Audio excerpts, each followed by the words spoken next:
Good to see you. Alright there, Revenants. I gotta use the mute button. Welcome back to Code Vein and the Road to 100, where today we start 72 stars. Yay! New star! Woohoo! And the fun part about what we're gonna go for here is we're not gonna spend a whole lot of time adventuring. And what we are going to do is focus on some interesting setups here where we can bully the bosses very, very hard in doing some overwhelmingly powerful build setups that don't necessarily rely on like the typical one-shot scenarios.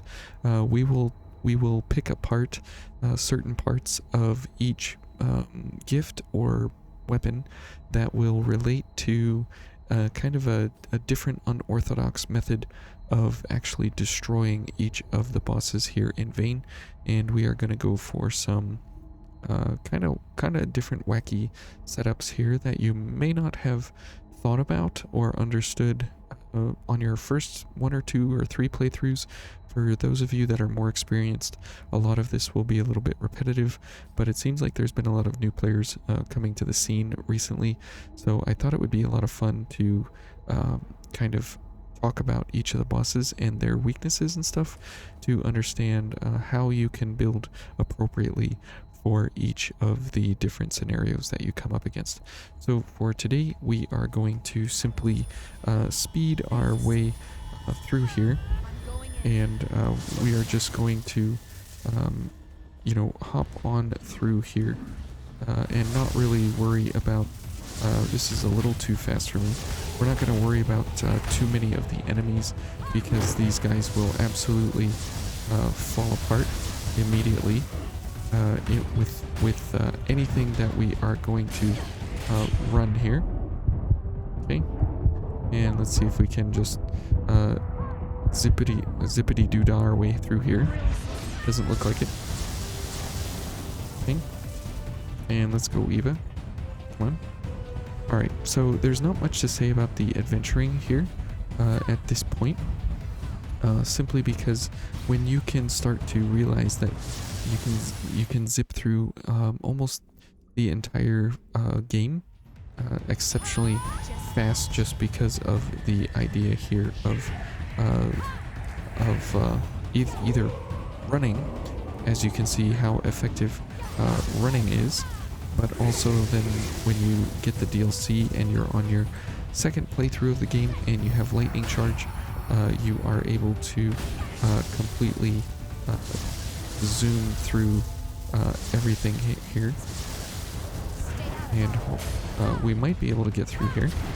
Okay, good. Great. Okay, so most of the game, one of the most overpowered ways to play each area is to literally skip everything. It's a very, very tried and true Dark Souls method, and it holds true even here in Code Vein for reasons that are pretty obvious here, that if you just zip past everything, there's really nothing that can actually keep up with you or hurt you or harm you in any way. And so we will get into the specific build here now. We're going to be doing charge attacks, and just pay attention to how fast Oliver goes through his health bar in phase 1 for the charge attacks that we are going to be a part of. Now, one thing that we can do is we can put Reaper here for the first charge attack, and we can simply switch out for like Dex and Mind, start Bridge to Glory, because the fight isn't going to last very long, and then we can go back to a charge accelerator. So let's go ahead and get a few backstabs here just to get some extra Ichor pieces along the way, and we'll probably use Blood Sacrifice anyways. But as you can see, if you zip through most of the enemies in the game here along the way, everything ceases to really pose a challenge once you actually get some working builds that if you get some builds that actually do damage at you know, a simple quickie attack set, you'll notice that everything just kind of falls apart very, very, very quickly. And I really believe that this game shines brightest in the early playthroughs when you don't have a lot of the gifts and the activities that we can do, like what we will be doing right here. So let's go ahead and get a couple of these gifts going here while we can, and then we will switch back here for our charge accelerator. Okay, and good. That will be plenty here. Let's see, 25, 15. So that'll be enough. So let's go here, and we will go for final journey. We'll probably come back to the missile just for a second, and let's see here if this can happen. So watch Oliver's health bar here in phase 1 for one attack here. 32,000 damage on one attack. Absolutely hilarious. Okay, and because we have crush damage resistance, absolutely hilarious how much damage you can actually do in just a few hits there. That was 3 charge attacks, and we almost killed him all the way.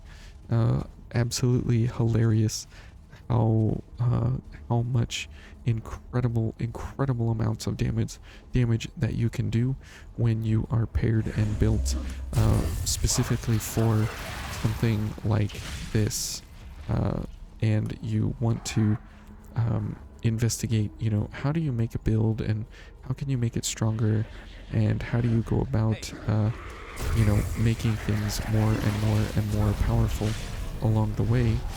And the answer is you know, you can make things very powerful here at some of these very early enemies in the game, and you can find those weaknesses here on the channel as well, or there are various other outlets where you can find these weaknesses. But once you start to pair specifically and exactly for each of those weaknesses, it's pretty hilarious just how fast the enemies can fall in front of you. So here, instead of Reaper, let's go for Louis with Reckless Abandon, and we will see now the difference that this makes here with a 50% increase to our damage. So let's get bridge going. Okay, and then back to charge accelerators. Good. Okay, so let's go for Reckless Abandon. And that's the pretty hilarious part about Vayne, is that it just goes as wild and crazy as you would like it to be, and things just kind of get out of hand much later on here in the game, and I love the game very much for it in that regard. Okay, ready? Not as much as with Reaper. Okay, and one more. So absolutely hilarious that you can destroy Oliver that quickly, and there's just nothing he can really do about it.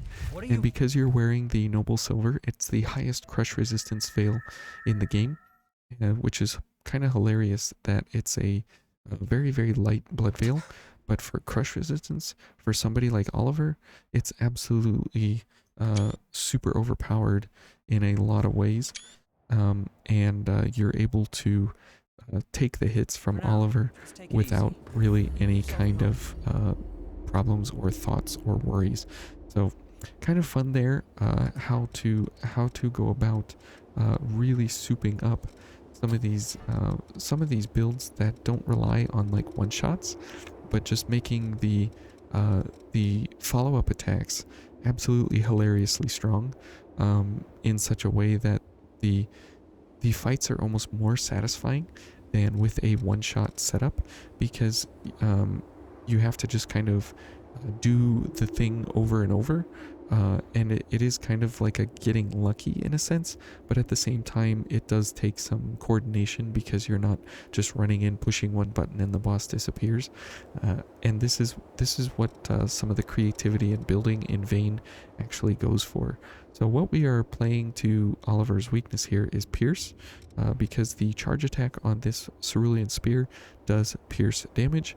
As you can see, it is infused with, or transformed with, a Isis Chrome to give us a 20% increase to our lightning damage.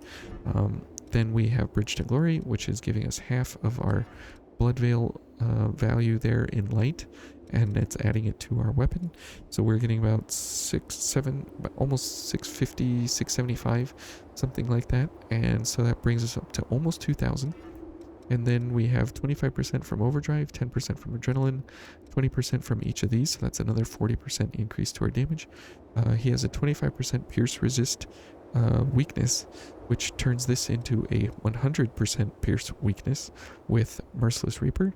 And then Final Journey adds all kinds of crazy buffs to our build as well.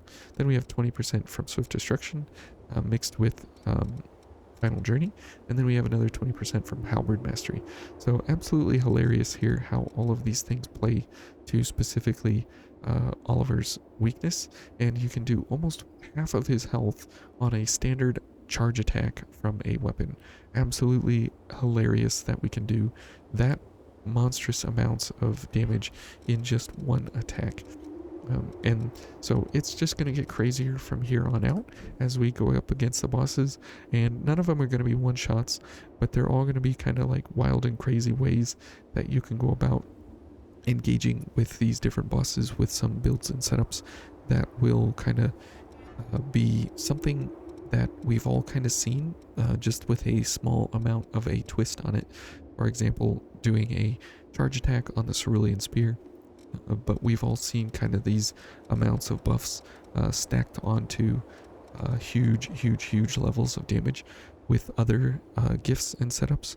But we'll experiment here, and we'll see what we can do for each of the bosses. The adventuring part, I don't really want to focus on too much for this playthrough, so we will zip through most of the areas as fast as possible. And we won't be doing the invasions this time through this star. So you guys stay tuned, and we will get ready to bully some bosses. So we'll see you guys later, and thanks for watching. Bye.